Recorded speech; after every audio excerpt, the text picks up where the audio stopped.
Elas são os principais símbolos do país. A maior delas é a única das 7 maravilhas do mundo antigo que continua de pé. Percorremos o apertado caminho que leva à sala do sarcófago e vimos o santuário onde foi feito o ritual de mumificação do faraó. Sobre a proteção da esfinge, nosso programa de hoje te leva para a planície de Gizé e as magníficas pirâmides do Egito. Um tesouro da humanidade que venceu o tempo e agora viraram até cenário para show de rock. Então, bora viajar! Eu abro meu arquivo pessoal e topo passar essa vergonha para mostrar para vocês a minha reação quando estive diante delas pela primeira vez, no ano passado. Eu sei que pode até parecer exagero para alguns, mas, para mim, conhecer as pirâmides do Egito era um dos meus sonhos que guardava desde a minha infância. E ao voltar aqui, mesmo sem as lágrimas da primeira vez, posso garantir que a emoção é a mesma. Afinal, nós estamos falando da única das 7 maravilhas do mundo antigo que venceu o tempo e perdura até os dias de hoje.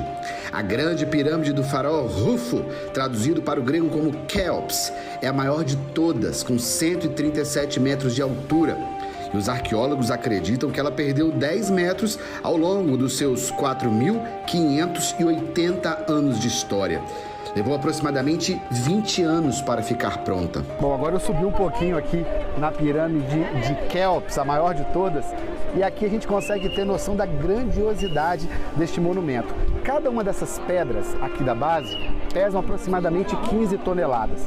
As lá de cima chegam a pesar em média 2 toneladas.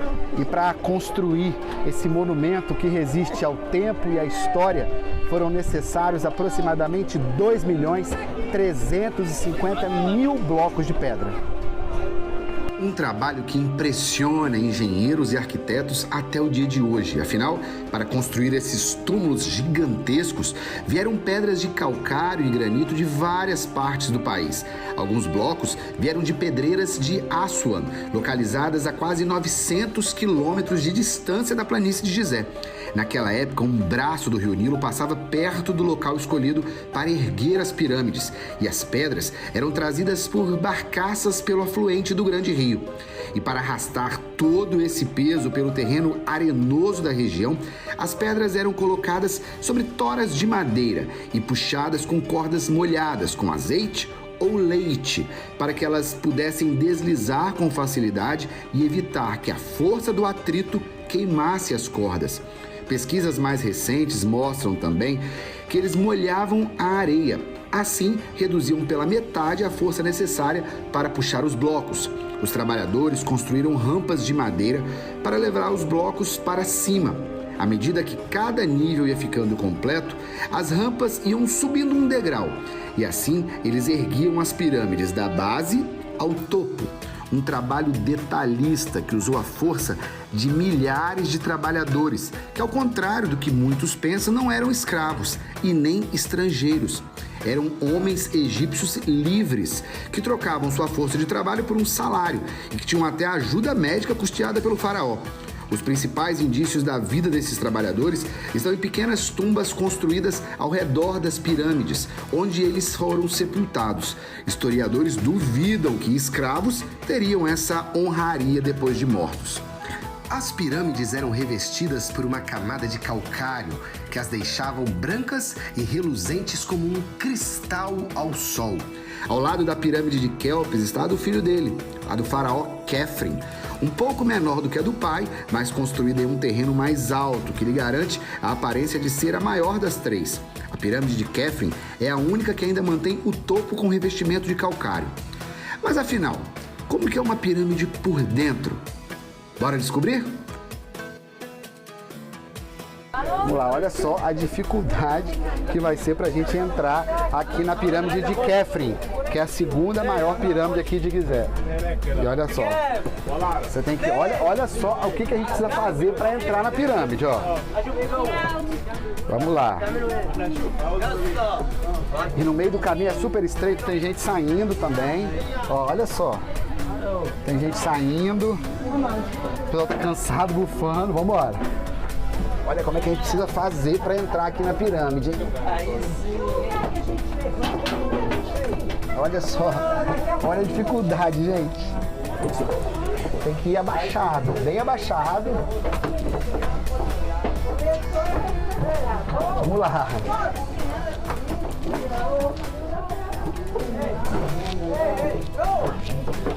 E a gente segue assim, ó. Eu tô ainda descendo de costas para mostrar para vocês, olha só.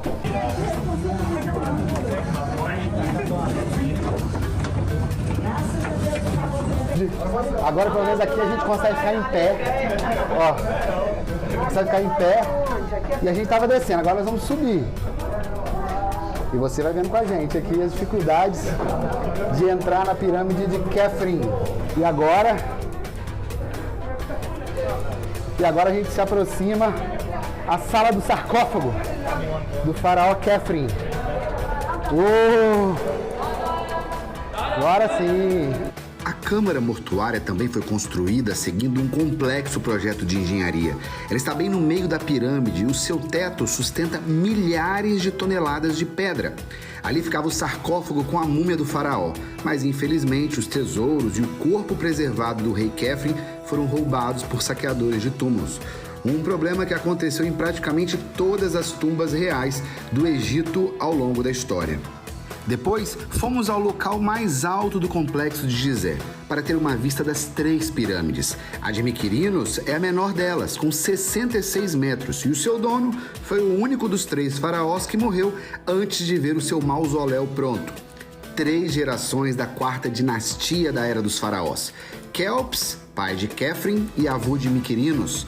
E assim elas resistem ao tempo e à história. Bem na frente da pirâmide de Khafre, o faraó construiu um templo onde seu corpo seria mumificado e preparado para entrar na eternidade do reino de Osíris. Uma construção de pedra que mostra como a civilização egípcia era avançada e conhecia bem a natureza. Nessa sala aqui onde eu estou, o faraó foi mumificado, que os sacerdotes trabalhavam em todo o processo de mumificação. Agora isso aqui é aberto, mas antes, naquela época era tudo fechado. E aí os sacerdotes queriam controlar que horas do dia era, como é que eles estavam trabalhando, e olha só que incrível eles construíram. Vocês podem ver que aqui no chão, existem vários buracos. Aqui no chão, né? Eu vou entrar dentro de um deles aqui, ó. Cada buraco desse aqui ficava uma estátua do faraó. E na frente de cada estátua dessa você vê que tem uma fresta por onde a luz do sol passava. Então, a cada hora do dia são 12 buracos, eram 12 estátuas, daqui e do outro lado também, que o sol entrava pelos 2 lados. E à medida que o sol iluminava o rosto de uma das estátuas, os sacerdotes trabalhavam aqui, sabiam exatamente que horas do dia eram. Então, quando o sol batia, por exemplo, na estátua que estava nesse buraco aqui onde eu estou, eles sabiam que era, por exemplo, 9 horas da manhã. E assim, percorriam todo dia e eles não ficavam perdidos no tempo. Incrível, né? E para guardar um local tão sagrado, a Esfinge, uma estátua de 20 metros de altura e 73 metros de comprimento. E o que mais impressiona é que esta é a maior estátua do mundo feita em um monolito, ou seja, a Esfinge foi toda esculpida em um único bloco de calcário. O corpo de leão representa a força e a cabeça do faraó mostra que o líder supremo era forte para proteger e sábio para guiar o seu povo. E pensar que essa escultura gigante ficou por quase 1000 anos soterrada pela areia do deserto. Nessa foto antiga que eu encontrei no mercado do Cairo, a gente consegue ver apenas a cabeça da esfinge para o lado de fora da areia. Foi com a chegada de Napoleão Bonaparte ao Egito em 1798 que os olhos do mundo passaram a se interessar pelas pirâmides, pela esfinge e pela arte egípcia. Até então ninguém havia estudado a fundo essas construções. Ao chegar aqui, o imperador francês falou a famosa frase: "Soldados, pensem que do alto dessas pirâmides 40 séculos vos contemplam." E imagine o que essas construções monumentais já contemplaram em quase 5.000 anos de história. Elas já estavam aqui quando Moisés tirou o povo hebreu da escravidão egípcia.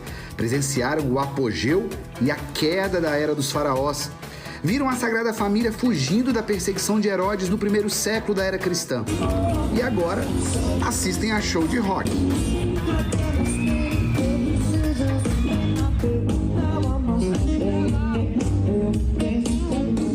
Voltamos Chegamos à planície de Gizé durante a noite e de longe as pirâmides surgem imponentes.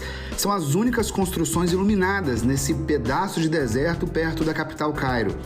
E na chegada, o cartaz anuncia quem será a estrela da noite. Bom, eu não sei se a banda americana liderada pelo carismático vocalista Adam Levine será mesmo a atração principal da noite não. Afinal, quem chama mais atenção, a banda ou o cenário? O cenário também é um show. E o concerto de pop rock combina com aquela cervejinha, né? Bem, não aqui no Egito. E lembrando que o Egito é um país muçulmano. Então aqui na área das pirâmides não pode bebida alcoólica. Então a gente curte o show do Maroon 5 e a única coisa que vende aqui é refrigerante e energético, né? Tô aqui com o nosso guia, o Said. Said, não pode bebida alcoólica aqui? Não dá, lugar sagrado, as pirâmides. Pirâmides sagradas, são sagradas, então o jeito é curtir o show com energético. Saúde, meu amigo! Então bora curtir, porque a noite estava só começando.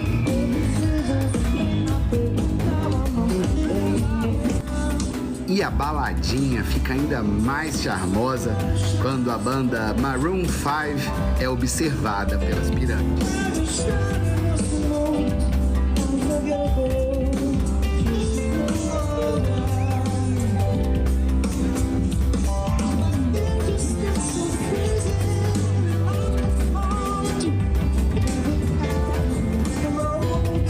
E assim, quem já presenciou tanta história segue firme, com toques de modernidade que só ajudam a lançar luz sobre a história.